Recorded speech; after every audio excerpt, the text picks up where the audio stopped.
अस्सलामुअलैकुम वरहमतुल्लाहि वबरकातुहू नहमदु व नुसल्ली अला रसूलिहिल करीम अम्मा बाद फ़ाऊज़ु बिल्लाहि मिनश शैतानिर रजीम बिस्मिल्लाहिर रहमानिर रहीम रब्बि इश्रह ली सदरी व यस्सिर ली अमरी वहलुल उक़दतम मिन लिसानी यफ़क़हू क़ौली वजअल ली वज़ीरम मिन अहली रब्बना ज़िदना इल्मा अल्लाहुम्मा अय्यिदना बिरूहिल कुदुस अल्लाहुम्मा बारिक लना फ़ी औक़ातिना आमीन सुम्मा आमीन या रब्बल आलमीन।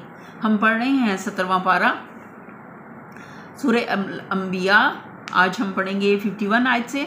आऊज़ु बिल्लाहि मिनश शैतानिर रजीम बिस्मिल्लाहिर रहमानिर रहीम वलक़द आतैना इब्राहीम रुश्दहू मिन क़ब्ल व कुन्ना बिही आलिमीन। इससे भी पहले हमने इब्राहीम अलैहिस्सलाम को उसकी होशमंदी बख्शी थी और हम उसको खूब जानते थे।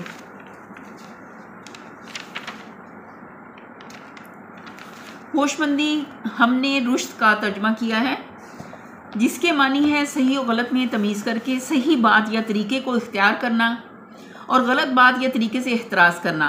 इस मफ़हूम के लिहाज से रुश्द का तर्जमा रास्त रवी भी हो सकता है, लेकिन चूँकि रुश्द का लफ्ज़ महज रास्त रवी नहीं है, महज रास्त रवी को नहीं बल्कि उस रास्त रवी को ज़ाहिर करता है जो नतीजा हो फ़िक्र सही और अक्ल सलीम के इस्तेमाल का।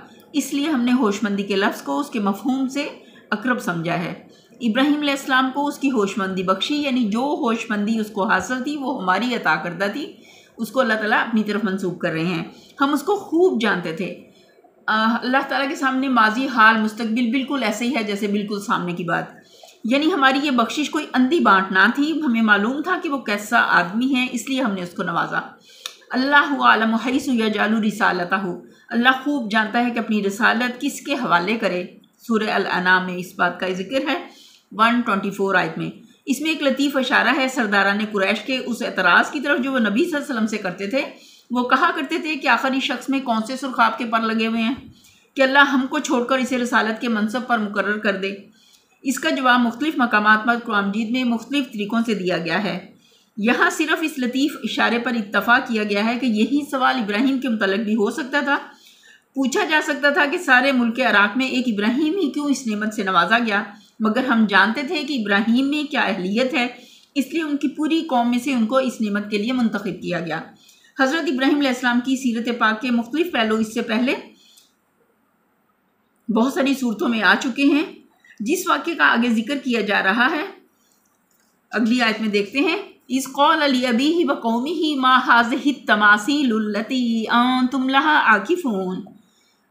याद करो वो मौका जबकि उसने अपने बाप और अपनी कौम से कहा था कि ये मूर्तें कैसी हैं जिनके तुम गर्विदा हो रहे हो।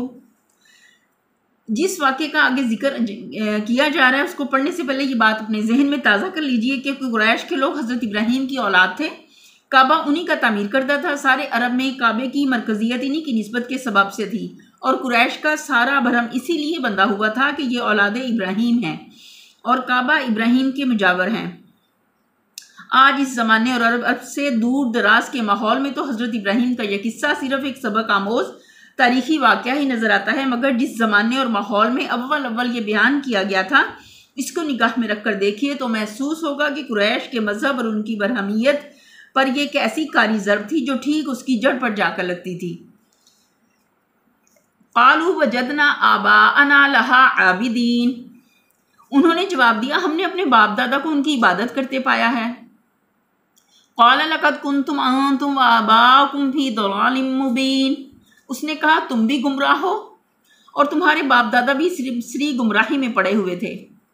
क़ालू अजितना बिलहक़ अम अंत मिनल लाइबीन, उन्होंने कहा क्या तू हमारे सामने अपने असली ख्यालात पेश कर रहा है या मजाक करता है। इस फ़िक्रे का लफ्ज़ी तर्जमा ये होगा कि क्या तू हमारे सामने हक़ पेश कर रहा है या खेलता है, लेकिन असल मफ़हूम वही है जिसकी तर्जमानी ऊपर की गई है। इन लोगों को अपने दीन के बरहक होने का इतना यकीन था कि वो ये तसव्वुर करने के लिए तैयार भी ना थे कि ये बातें कोई शख्स संजीदगी के साथ कर सकता है। इसलिए उन्होंने कहा कि ये तुम महज मजाक और खेल के तौर पर कर रहे हो या बाकी तुम्हारे यही ख्यालात हैं।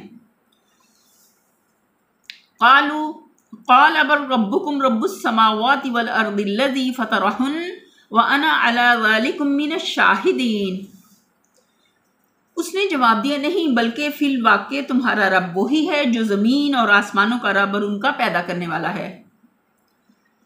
इस पर मैं तुम्हारे सामने गवाही देता हूँ।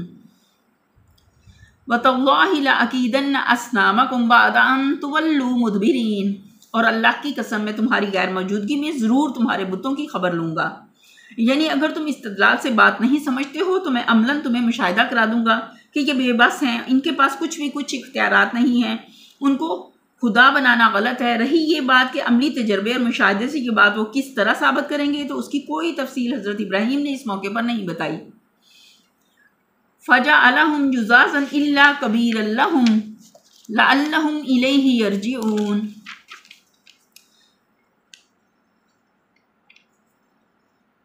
चुनाचे उसने उनको टुकड़े टुकड़े कर दिया और सिर्फ उनके बड़े को छोड़ दिया ताकि शायद वो इसकी तरफ रुजू करें। यानी मौका पाकर जबकि पुजारी और मुजावर मौजूद ना थे, हज़रत इब्राहीम उनके मरकज़ी बुतखाने में घुस गए और सारे बुतों को तोड़ डाला सिवाय एक बड़े बुत के।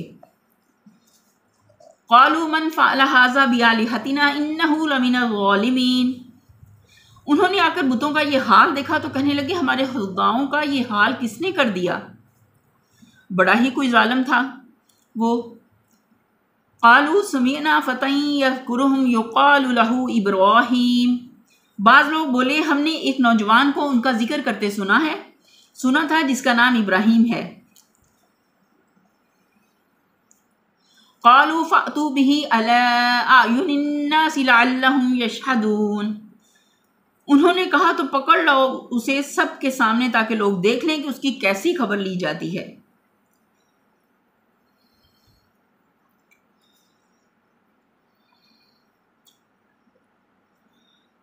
जहां उन्होंने उनको टुकड़े टुकड़े किया था ना, तो उनका था कि शायद कि वो लौट हैं, उसकी तरफ का इशारा बड़े बुत की तरफ भी हो सकता है और ख़ुद हज़रत इब्राहीम की तरफ भी।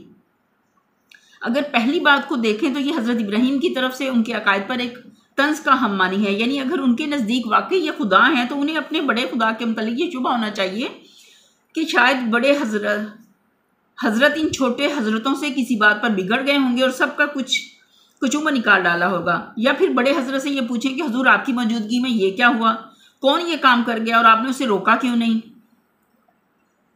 और अगर दूसरा मफहूम मुराद लिया जाए तो हज़रत इब्राहीम का मंशा इस कार्रवाई से ये था कि अपने बुतों का ये हाल देखकर शायद उनका जहन मेरी ही तरफ मुंतकिल होगा और ये मुझसे पूछेंगे तो मुझको फिर उनसे साफ साफ बात करने का मौका मिल जाएगा। इसलिए उन्होंने उनको तोड़ा था कि शायद कि उनकी अक्ल कुछ काम करे। अब जब उन्होंने देखा उनका तो उन्होंने क्या कहा कि खुद ही सारी आवाम को के सामने कहा कि हज़रत इब्राहीम को लेके आएं, तो ताकि उन्हें पता चले कि हम उनके साथ क्या करते हैं। ये गोया हज़रत इब्राहीम की मुँह मांगी मराद थी, क्योंकि वो भी यही चाहते थे कि बात सिर्फ रोहतों और पुजारियों ही के सामने ना हो बल्कि आम लोग भी मौजूद हों और सब देख लें कि ये बुत जो उनके काज़ियुल हाजात बनाकर रखे गए हैं कैसे बेबस हैं और ख़ुद ये पुरोहित हजरात उनको क्या समझते हैं। इस तरह इन पुजारियों से भी वही हमाकत सरजद हुई जो फ़िरौन से सरजद हुई थी। उसने भी जादूगरों से हज़रत मूसा का मुकाबला कराने के लिए मुल्क भर की खलकत जमा की थी और उन्होंने भी हज़रत इब्राहीम का मुकदमा सुनने के लिए अवाम को इकट्ठा कर लिया था। वहाँ हज़रत मूसा को सबके सामने ये साबित करने का मौका मिल गया कि जो कुछ वो लाए हैं वो जादू नहीं मोज़ा है। और यहाँ हज़रत इब्राहीम को उनके दुश्मनों ने आप ही ये मौका फ़राहम कर दिया कि वो अवाम के सामने उनके मकरो फ़रेब का तिलिस्म तोड़ दें। क़ालू अअंत फ़अल्त हाज़ा बिआलिहतिना या इब्राहीम। इब्राहीम के आने पर उन्होंने पूछा, क्यों इब्राहीम तूने हमारे खुदाओं के साथ ये हरकत की है। क़ाल बल फ़अलहु कबीरुहुम हाज़ा फ़स्अलूहुम इन कानू यंतिकून। उसने जवाब दिया, बल्कि ये सब कुछ इनके इस सरदार ने किया, इन्हीं से पूछ लो अगर ये बोलते हों। ये आखिरी फ़िक्रा खुद जाहिर कर रहा है कि पहले फ़िक्रे में हज़रत इब्राहीम अलैहिस्सलाम ने बुत शिकनी के इस फेल को बड़े बुत की तरफ जो मंसूब किया, इससे उनका मकसद झूठ बोलना ना था बल्कि वो अपने मुखालफिन पर हुज्जत कायम करना चाहते थे। ये बात उन्होंने इसलिए कही थी कि वो लोग जवाब में खुद इसका इकरार करें कि उनके ये माबूद बिल्कुल बेबस हैं और उनसे किसी फेल की तवक्को तक नहीं की जा सकती। ऐसे मौके पर एक शख्स इस्तिदलाल की खातिर जो खिलाफ वाक़या बात कहता है उसको झूठ करार नहीं दिया जा सकता, क्योंकि खुद झूठ की नीयत से ऐसी बात क्योंकि ना वो खुद झूठ की नीयत से ऐसी बात कहता है और ना इसके मुखातब ही उसे झूठ समझते हैं। कहने वाला उसे हुज्जत कायम करने के लिए कहता है और सुनने वाला भी उसे उसी मानी में लेता है। यहीं पर हम अपने लेसन का इख्तिताम करते हैं। वाखिरु दावाना अनिल हम्दुलिल्लाहि रब्बिल आलमीन। सुबहान रब्बिका रब्बिल इज्जति अम्मा यसिफून व सलामुन अलल मुरसलीन वल्हम्दुलिल्लाहि रब्बिल आलमीन। आमीन सुम्मा आमीन या रब्बल आलमीन।